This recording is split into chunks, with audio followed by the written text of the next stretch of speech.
Let all the earth fear the Lord. Let all the inhabitants of the world stand in awe of him. For he spoke, and it was done. He commanded, and it stood fast.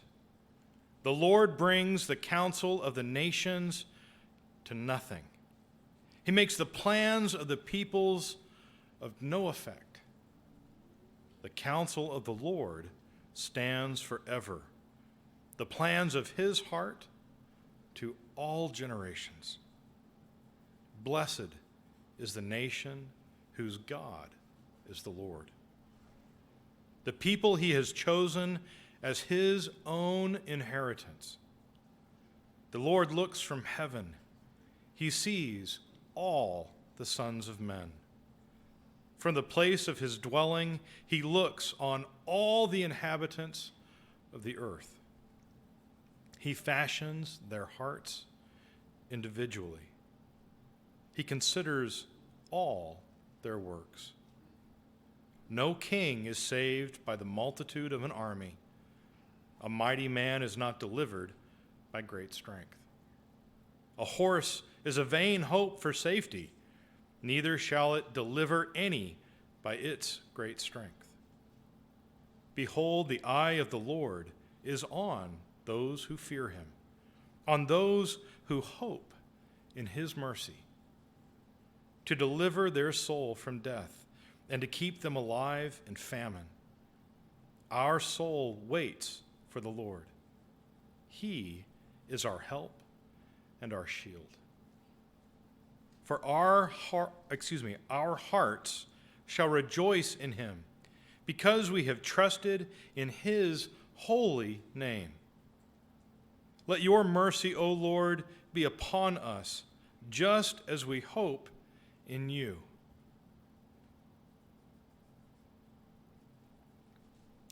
It's beautiful, isn't it?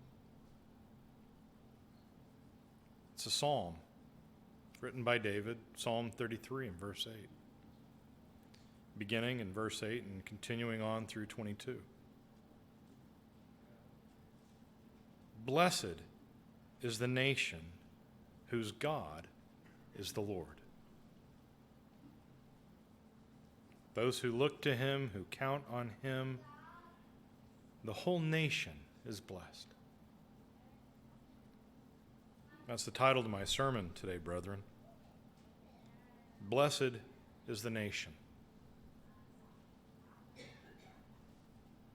Thursday was our nation's Independence Day, a day in which our founding fathers declared our independence from the rule of England, not only as a civil government, but as a religious entity, as a church. Because you see, not only was the King of England the ruler of the Americas, of the colonies, but there was only one church which was legal in America. Under the rule of Great Britain, the church which was legal was the Church of England. The king of all the Commonwealth of the British Isles was the ruler, not only of men in their government, but in their religion. He could make decrees, he could enact doctrine, and he could take it away.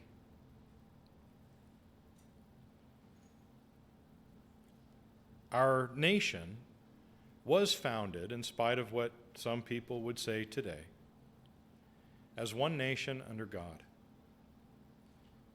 and under a Christian tenet and the observation of Christian men. How many of you watched maybe the parades that were on television? Our national celebration in Washington? Some of you saw that? I've never been to a celebration like that in Washington. I've been to Washington, D.C. one time, and to see our national monuments was incredible.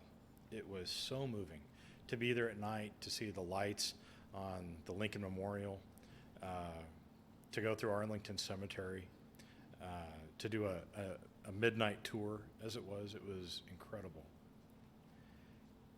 But on Thursday, not only was it seeing the monuments of our nation, but it was a celebration. There were parades, there was the military, there were jets flying over, there were fireworks that, from what I saw on my little screen, looked spectacular. And all of it was set to the sound of music and choirs and symphonies. I can't imagine how that must have been. Now, if you read the news, not necessarily just what you watched on television, but if you read the news and what was reported about the 4th of July, you may have been kind of confused, because maybe you watched it in a certain way, and maybe it brought a lump into your throat and a surge of patriotism into your heart. But not everybody saw it that way.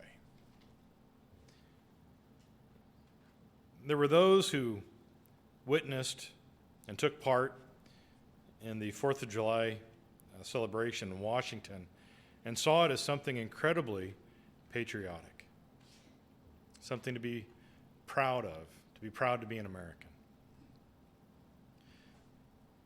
Others saw it as something which they considered embarrassing and shameful.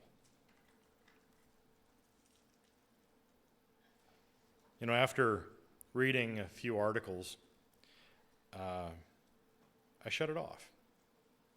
I shut my computer off. I stopped reading the articles and the opinions which were stated as news.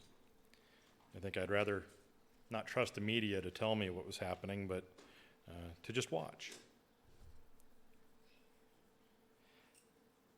Instead of listening to their commentary and their statements, they're very politically biased, I decided to think about how truly blessed our nation is. This is something that Mr. Jensen talked about in his sermonette. To be thankful, to look at the positives and the blessings, and to then find not only contentment, but rejoicing.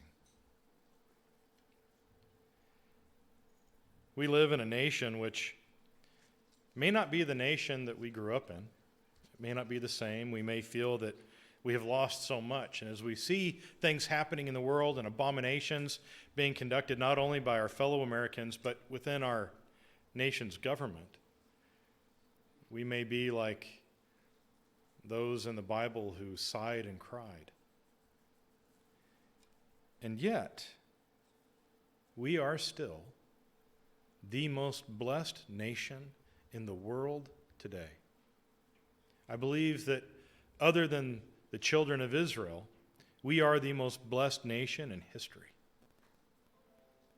We are a nation that was established by Christians, a nation under God, and a nation who was blessed by the Lord.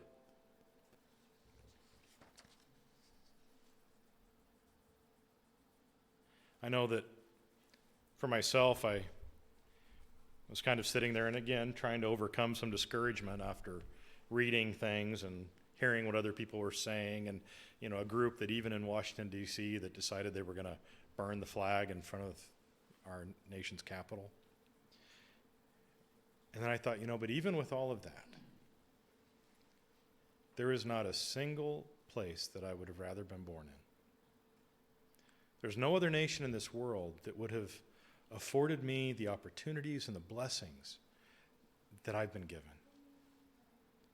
And so I decided that I wasn't going to listen to that anymore or look at it, but rather to consider those blessings which God has given to our nation in its founding and through the promises that He gave to Abraham thousands of years ago.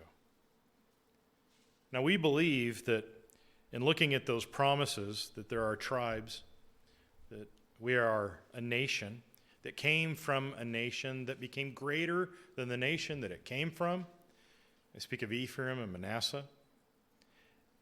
And that these nations, the British Commonwealth and the United States of America, are genuinely and prophetically blessed by God. This is something which our founding fathers absolutely believed. And again, in spite of what some scholars would try to say today, they spoke of it often, and they wrote of it often. There are those now who try to say that, well, our nation wasn't founded by necessarily Christians, but people who were in love with rational ideology and rational thought. And yet, their writings would very much disagree with that. The Pilgrims who came to the United States in the Mayflower and began the colony fled from England years before because of religious persecution, because they were not a part of the Church of England, and they truly weren't reformists and Protestants in that way. They were seeking to worship God in the way that they believed God said to worship him. And so they were driven essentially out of England. And they came to this nation with an unwavering belief that God was leading them to the shores of a new land to establish a new nation in his name. After the Pilgrims established their colony, the Puritans began to arrive shortly thereafter. The leader of one such group, a man named John Winthrop, was a Puritan who arrived in the United States, or in the Americas at that time, in the years 16 and 30. Again, I can't imagine that voyage and how long that must have taken, even just the preparation for it before they sailed. But then being in that little boat, nowadays we have yachts which are bigger. But in this, they crammed families and every article of clothing and every possession that they would have into one boat. John Winthrop would go on to establish the Massachusetts Bay Colony. And on that long journey, it was not only his job to prepare the other Puritans for what they would endure and what they would face on arrival, but it was also to keep them encouraged, to keep them committed to their endeavor. Along the way, he gave a message, he gave a sermon to his fellow Puritans. He told them that he expected that his fellow settlers had made a covenant with God, and that covenant said that they would obey him. And in obeying him, that God would establish them and make them an example to the rest of the world. But he also warned them of what would happen if they broke their covenant with God, and that he would remove his blessings and his protection, and instead of being a beacon, they would become a byword to the rest of the world. I want to read to you from his message, because he warns them again of what will happen to them if they do not keep their covenant with God. And he says, "Now the only way to avoid this shipwreck and to provide for our posterity is to follow the counsel of Micah, to do justly, to love mercy, to walk humbly with our God. For this end we must be knit together in this work as one man. We must entertain each other in brotherly affection. We must be willing to abridge ourselves of our superfluities for the supply of others' necessities. We must uphold a familiar commerce together in all meekness, gentleness, patience, and liberality. we must delight in each other, make others' conditions our own, rejoice together, mourn together, labor and suffer together, always having before our eyes our commission and community in the work, as members of the same body. So shall we keep the unity of the Spirit in the bond of peace. The Lord will be our God and delight to dwell among us as his own people, and will command a blessing upon us in all our ways, so that we shall see much more of his wisdom, power, goodness, and truth that formerly we have been acquainted with. We shall find that the God of Israel is among us, when 10 of us shall be able to resist 1,000 of our enemies, when he shall make us a praise and a glory that men shall say of succeeding plantations, may the Lord make it like that of New England. For we must consider that we shall be as a city upon a hill. The eyes of all people are upon us. So that if we shall deal falsely with our God in this work we have undertaken, and so cause him to withdraw his present help from us, we shall be made a story and a byword through the world. We shall open the mouths of enemies to speak evil of the ways of God, and all professors of God's sake. We shall shame the faces of many of God's worthy servants, and cause their prayers to be turned into curses upon us, till we be consumed out of the good land whither we are going. Again, this oftentimes makes me think of our own nation. We have been an example and a light into the world. Yet they're still watching as we turn away from God. John Winthrop continues, and to shut this discourse with that exhortation of Moses, that faithful servant of the Lord, in his last farewell to Israel in Deuteronomy 30. Now he paraphrases here. He says, "Beloved, there is now set before us life and death, good and evil, in that we are commanded this day to love the Lord our God and to love one another, to walk in his ways and to keep his commandments and his ordinance and his laws and the articles of our covenant with him, that we may live and be multiplied, and that the Lord our God may bless us in the land whither we go to possess it.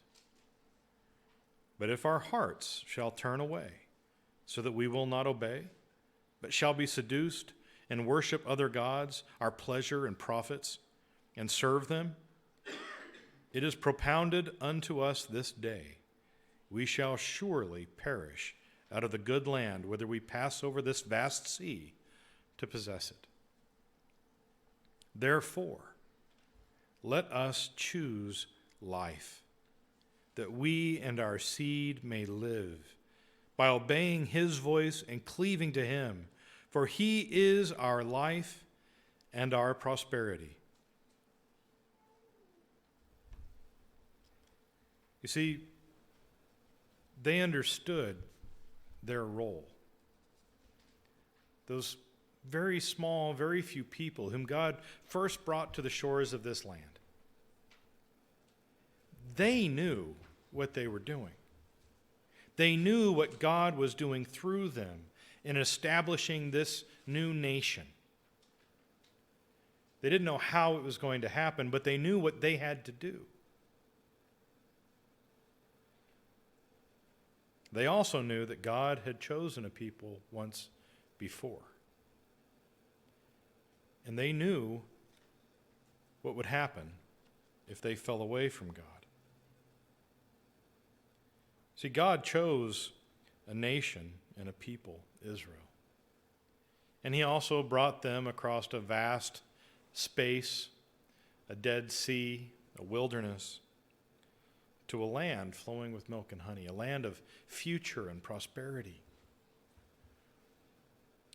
And Moses talked with them of this. Deuteronomy 7, and verse 6.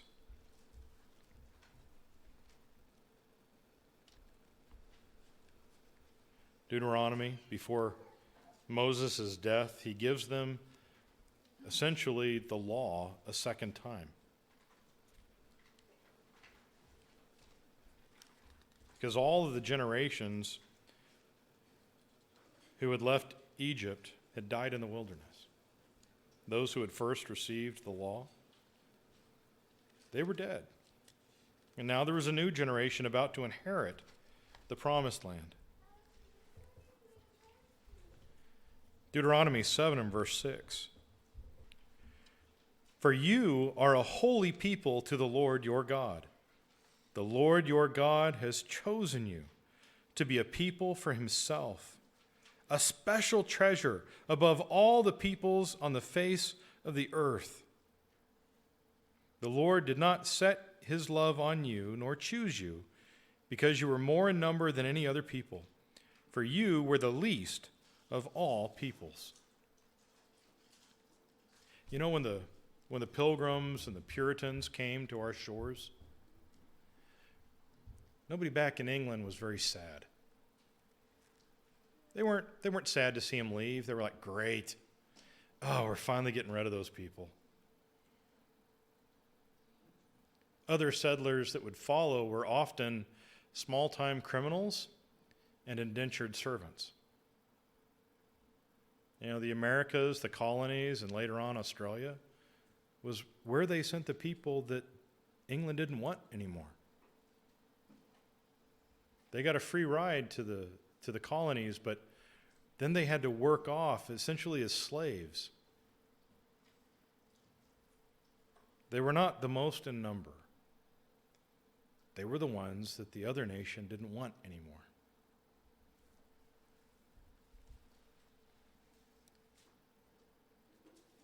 In verse 8, but because the Lord loves you, and because he would keep the oath which he swore to your fathers, the Lord has brought you out with a mighty hand and redeemed you from the house of bondage, from the hand of Pharaoh, king of Egypt. Therefore know that the Lord your God, he is God, the faithful God, who keeps covenant and mercy for 1,000 generations with those who love him and keep his commandments. Again, those who came were absolutely determined that this nation would be a nation dedicated to worshiping God, a nation of Christians. We turn over a page, Deuteronomy 9 and verse 5.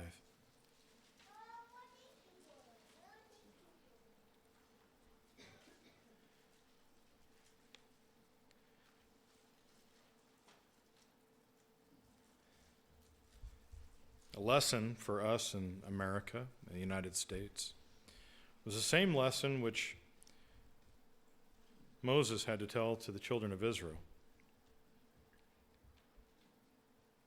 In verse 5, chapter 9, it is not because of your righteousness or the uprightness of your heart that you go in to possess their land, but because of the wickedness of these nations that the Lord your God drives them out from before you, and that he may fulfill the word which the Lord swore to your fathers, to Abraham, Isaac, and Jacob.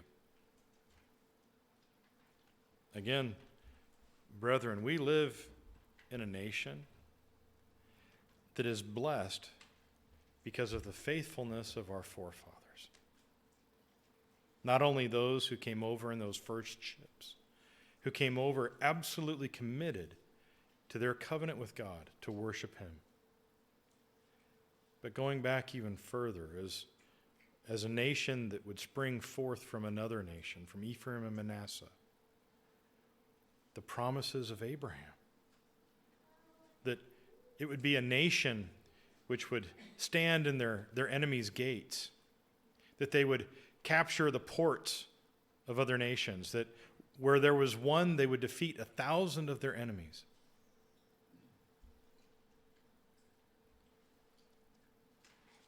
those other faithful men knew that this nation would not succeed without God's divine providence. His determination that this would be. Again, they spoke of it and wrote of it often. Our nation was founded as a Christian nation. Again, some of the things which I read, CNN had an interview with a gentleman from Harvard, a history professor and political science, sociologist. And his entire article, and he wrote a book, how the United States was not Christian. Never had been. That was never the intention of it. And I read the majority of his article, and it amazed me that here's this man from an Ivy League school who not only was given a degree from this school, but he doesn't understand the history of our nation because there's a mountain of evidence, part of which I just read a tiny bit, that our forefathers were overwhelmingly Christian and that they were dedicated to the founding of this nation on that Christian foundation. That within our nation there would be freedom of religion, but that religion was Christian. Regardless of whether you were Church of England or Catholic or Protestant or Puritan or Jewish, but that we worshiped the Judeo-Christian God. And he ignores all of that. In fact, he goes so far as to forget the very institution which gave him his credentials and how it was founded. Harvard was established in, I think, 1635. 1635. Just a few years after those Puritans actually landed in Massachusetts. The first Harvard student handbook says this: "Let every student be plainly instructed and earnestly pressed to consider well. The main end of his life and studies is to know God and Jesus Christ, which is eternal life. And therefore to lay Christ in the bottom as the only foundation of all sound knowledge and learning. And seeing the Lord only giveth wisdom, let everyone seriously set himself by prayer in secret to seek it of him."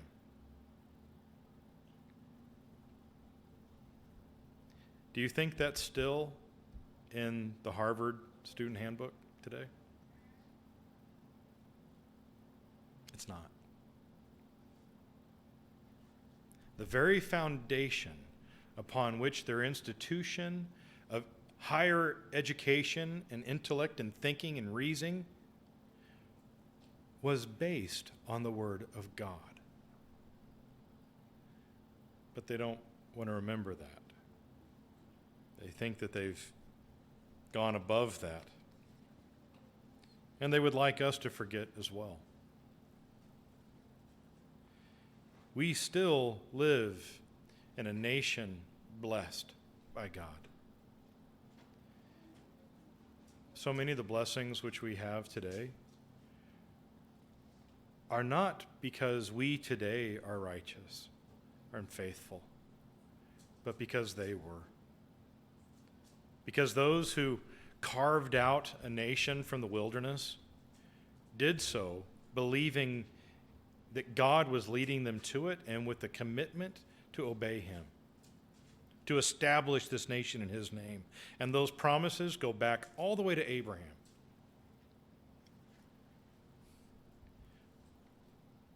But it doesn't feel like a Christian nation today, does it?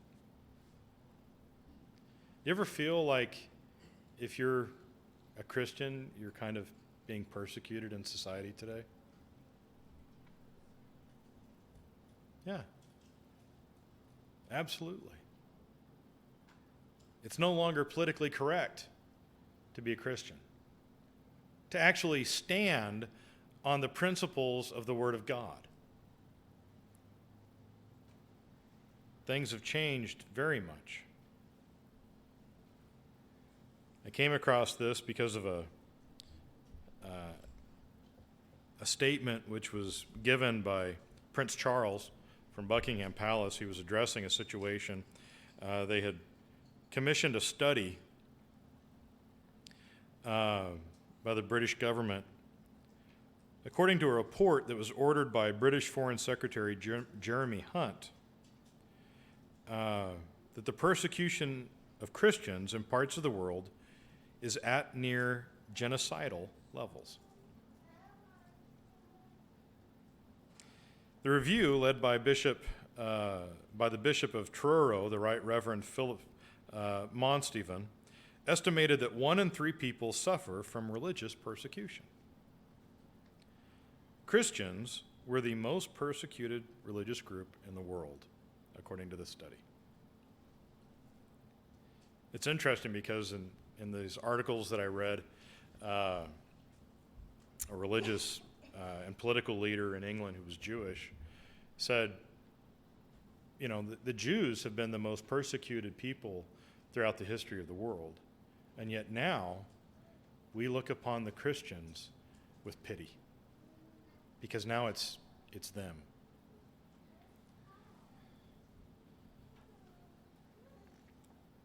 Mr. Hunt said he felt that political correctness had played a part in the issue not being confronted. Because you'll notice it's never on the news, right? They don't talk about that. It's rather that some poor person from another nation, a child of Islam, was forced to say the Pledge of Allegiance. And that's what makes the news. However, when almost 400 or 465 Christians are murdered in Sri Lanka, that's in the news for a couple of days, and then we get rid of it. We don't want to talk about that. We don't want to say that this is actually a holy war.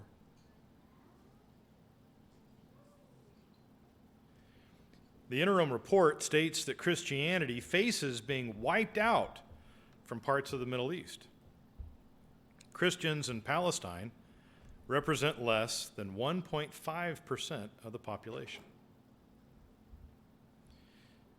Just less than 15 years ago, in 2003, Iraq was a nation ruled by Saddam Hussein, who was a dictator, was horrific, and yet everybody was too afraid to rise up against him.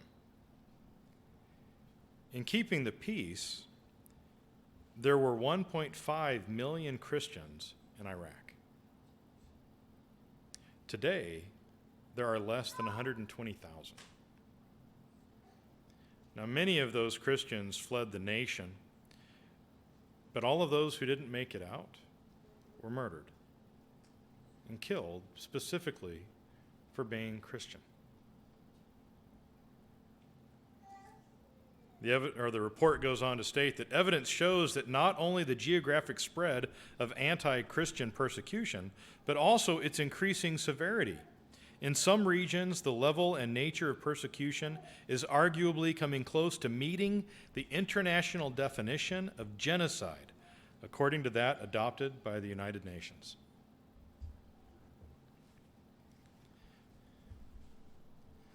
Brethren, we are so blessed to live where we are.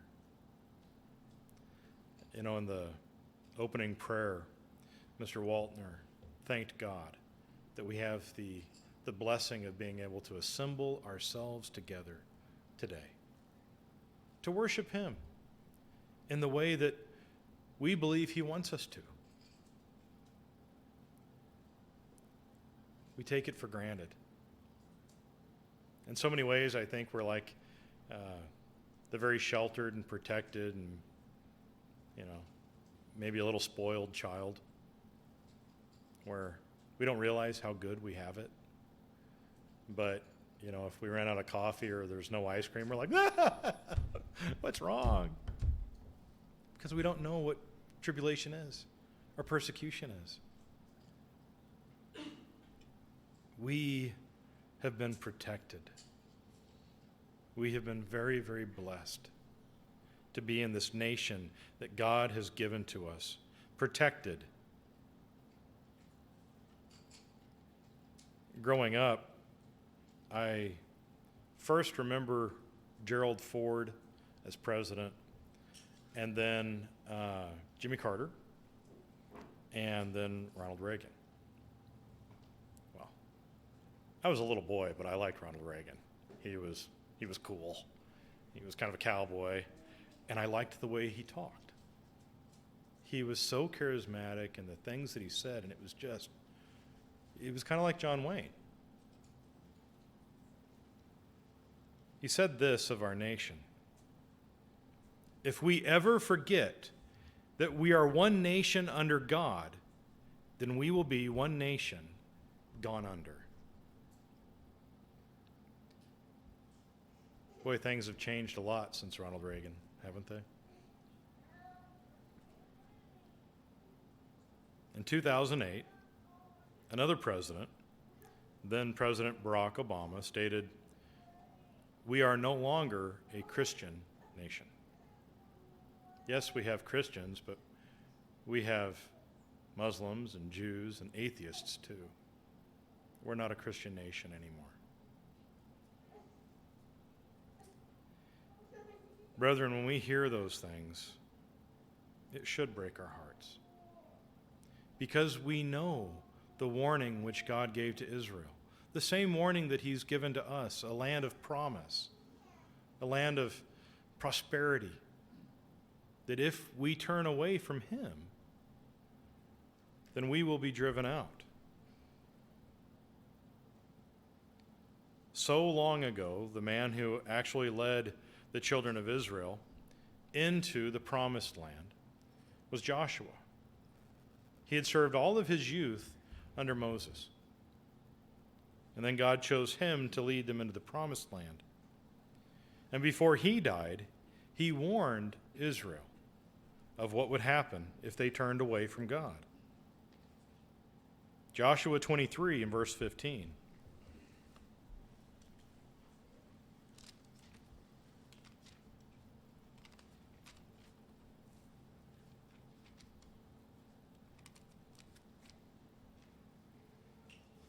Joshua 23 and verse 15.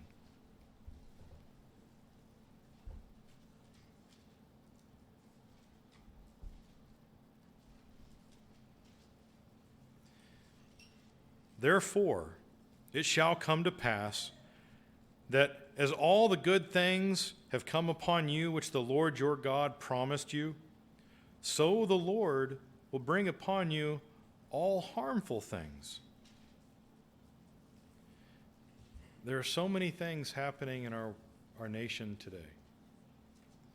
You know, you see drought in some areas and fires, and then you see rain, so much so that we can't even get our crops in, or that what is there may be given to blight and mold and taken.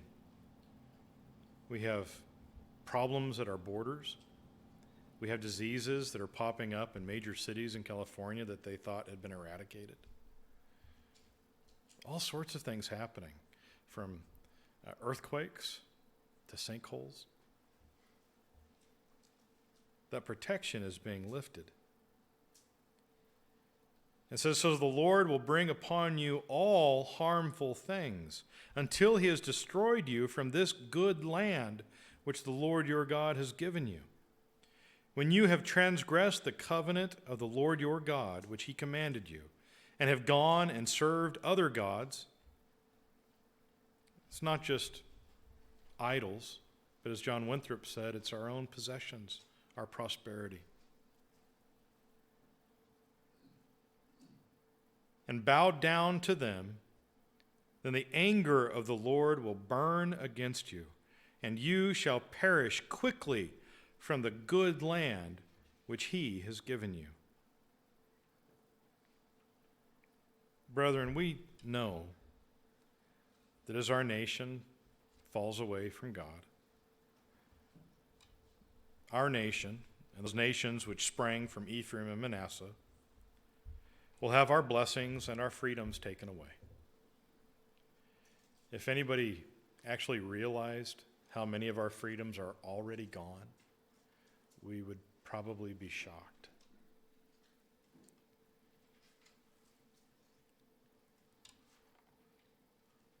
It will be because we need to relearn the lesson.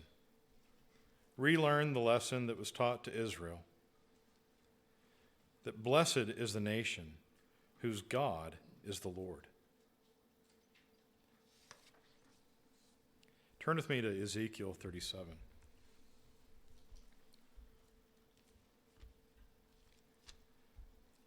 Brethren, we know that that time is coming. A day of judgment, a day of the Lord, a day of fear and fire and being reconciled. And yet, Christ tells us that when you see all these things happening, when you watch and you see trouble come upon the earth such as we have never seen before, he says, don't be afraid, because that means that I'm coming. All these things have to happen before that day. That day, brethren, will be like no 4th of July we have ever had, like no battle this earth has ever seen. And the healing of the nations will begin. Ezekiel 37 and verse 21.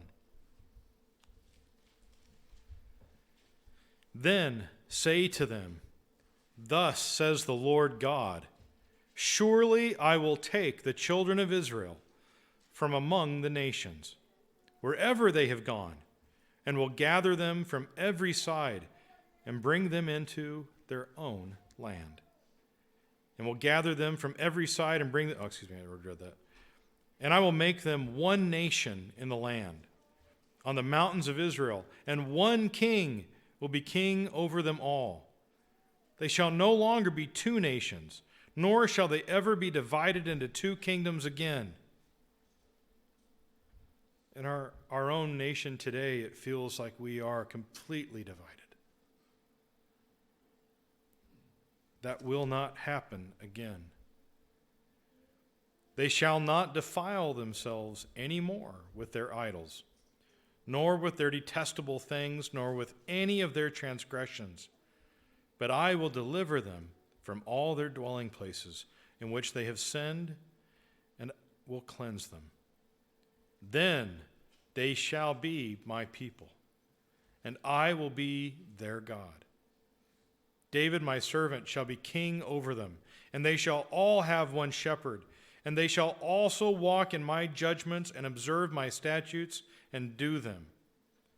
Then they shall dwell in the land that I have given to Jacob my servant, where your fathers dwelt.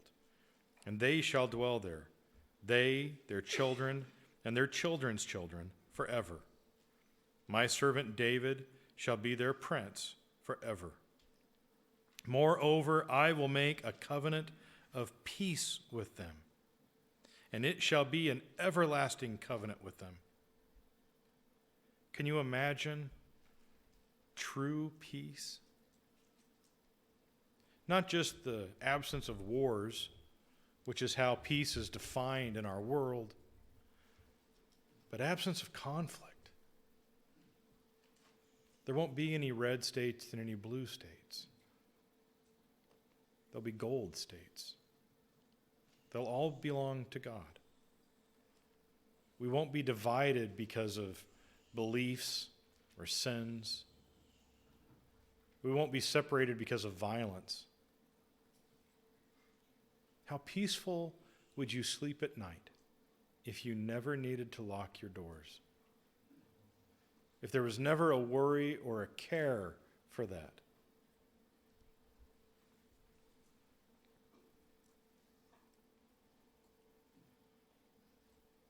I will establish them and multiply them, and I will set my sanctuary in their midst forever.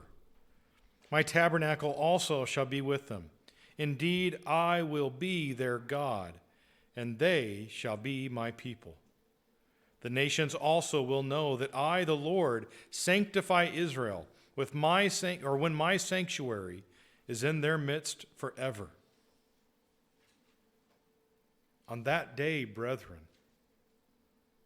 that new nation, that new kingdom, will be a city on the hill, a light to all the other peoples, a true nation of free individuals, set free because of God and his perfect law of liberty. It will be a celebration that will make every Independence Day celebration pale in insignificance. There will be a freedom. And on that day, brethren, we will be truly the blessed nation and one nation under God.